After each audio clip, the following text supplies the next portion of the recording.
Before we get into today's Cowboys pre-draft visits tracker, help us out by sharing today's video. I don't believe there's a more accurate list out there. I've spent some time figuring out what's the pre-draft 30 visits, what's just the workouts, Dallas days, etc.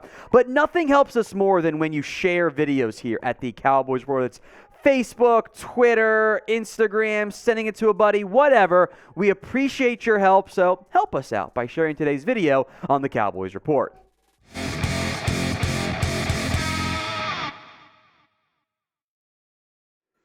Today's video is a breakdown of the pre-draft visits for the Cowboys. I believe I have 20 of the Cowboys pre-draft visits, the official 30 visits. You can bring prospects into the facility, get up close and personal. It's a pretty clear sign there is some real interest in at least knowing more about the player, and you will often see the team's first-round pick, at least for the Cowboys, on this list. Now, there's 10 more spots at minimum that have not yet been reported or filled, so still some notable players, but we'll go one time through overall, then more in depth. Receiver Zay Flowers from Boston College, Tennessee receiver Jalin Hyatt, Quentin Johnston from TCU.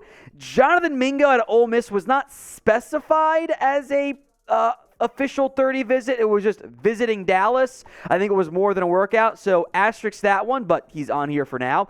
Brayden Willis, the tight end from Oklahoma. 3 offensive linemen so far. Steve Avila from TCU. Antonio Mafi out of UCLA. Ilm Manning out of Hawaii. Running back Zach Evans, Kendre Miller were, again, not specified as 30 visits. Kendre Miller, I know, has had workouts and virtual meetings, but they're big enough prospects that it makes me think they are 30 visits, but again, could asterisk those if you need to.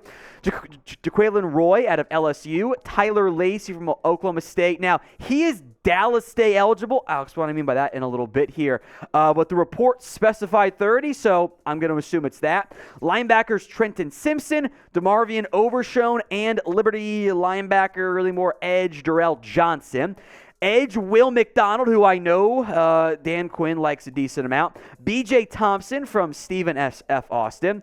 Marte Mapu from Sacramento State. Emmanuel Forbes and Tyreek Stevenson, 2 corners from Mississippi State and Tyreek Stevenson. The known Dallas Day guys. Now, Dallas Days, it's based on the region, high school or college. If you went to school in the area, you can come in for, it's not quite, it's almost like a pro day.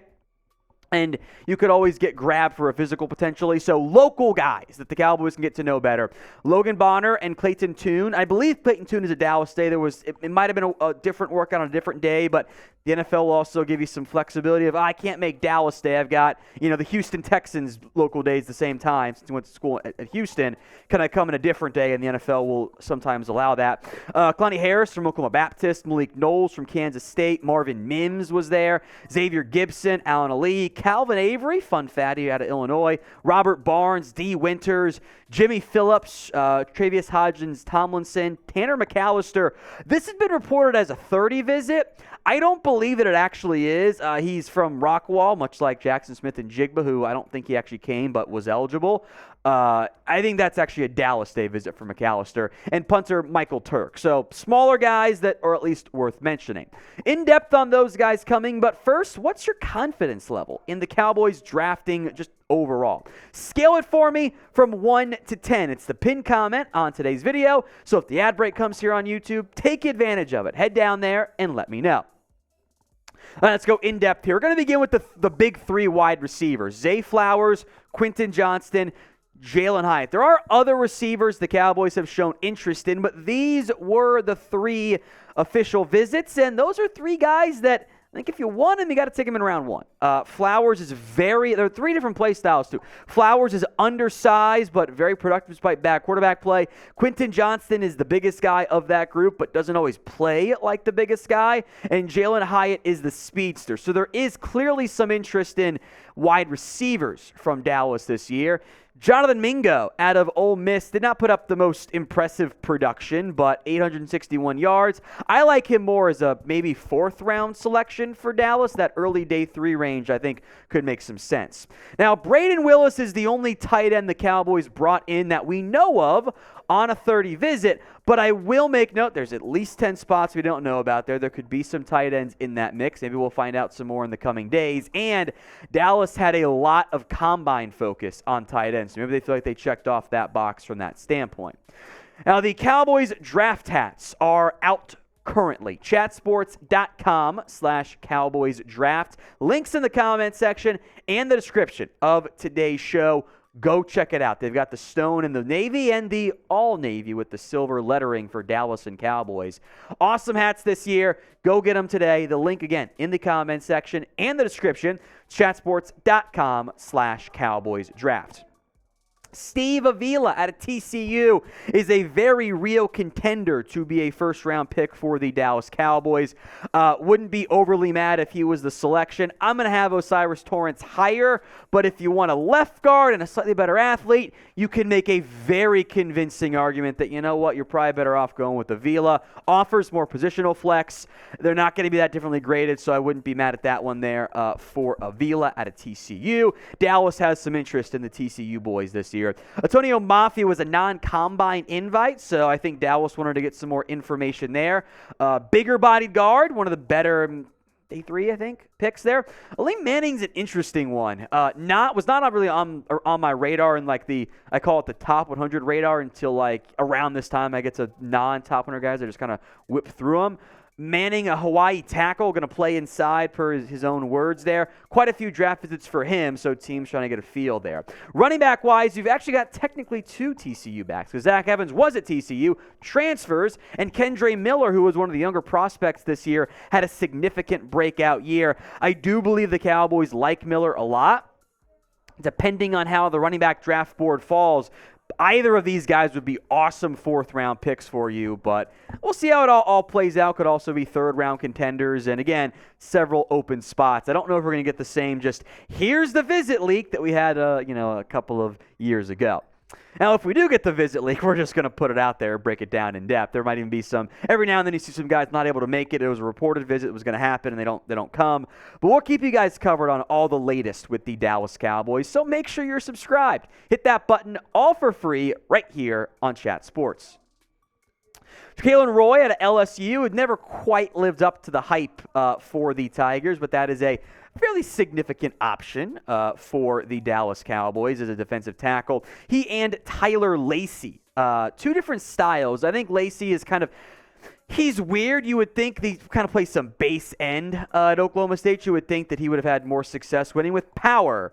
Well, he didn't. In fact, he doesn't play with that great of power. His numbers, though, are far at least a little bit more impressive. Maybe Roy's offers you more pressure, just of the pressure rates there for Pro Football Focus. Lacey, I think, is going to be a day 3 pick. Maybe Jalin Roy sneaks into the 3rd round in that area. 2 off-ball linebackers who do fit similar molds here. They're more of the athletic run and chase weak side linebackers, right? Trenton Simpson, I think I misspoke. I said 0 career PBUs on a video recently. It was 5. I meant to say 0 career interceptions. How exactly, you're 6'2", 230, 223, whatever he is, and great athlete, no interceptions is a little bit weird, to be quite honest. DeMarvion Overshone, meanwhile, is the Texas boy. I get some shades of Malik Jefferson. Fantastic athlete. There are flashes everywhere and moments of just like, dude, what are you doing? Like, be aware. So he was much better, though, this year. Now, Darrell Johnson is one of several similar names on this list that it probably makes you go, who? And that's okay, even if he did lead the nation in TFLs last year, 27.5 TFLs. This is one of those day 3, maybe UDFA picks. The Cowboys had several of those last year on 30 visits. Deron Bland, Devin Harper, Malik Davis, Marquise Bell were all 30 visits for Dallas, who they signed as UDFA or drafted late in the past draft. So definitely keep an eye on Johnson ending up in Dallas. And now he's definitely on my, all right, got to make sure I watch him pretty closely list. So what should the draft focus be this year for the Dallas Cowboys? Is it on the offensive side of the football or on the defensive side of the ball? O for offense, D for defense. Go ahead and vote for me in the comment section. Let's hit Will McDonald next up here, who fits Dan Quinn's mold. He's 6'3.5-ish, almost 35-inch arms. We're talking borderline pterodactyl wingspan here. The numbers this past year were not that great. Only 5 sacks. He had over 10 the previous 2 years, though. Iowa State committed football crimes by putting him at defensive tackle, which was stupid because he's sub 240 pounds. Like, that's just bad football usage. I like the unique Ngakwe comp, and I like a shorter Randy Gregory comp is also pretty good for him. I think he's in the running at the back end of round 1, depending on how the board falls. Now, B.J. Thompson fits the late round category. The numbers weren't that great as what I would like from Stephen F. Austin, but you've got athletic upside, flashes of really great pass rush ability. He's a day 3 contender. Marte Mapu, I believe I'm pronouncing that name correctly, out of Sacramento State, is listed as a safety linebacker from his own group. 6'3", 217, probably going to play safety there. But again, that's in that.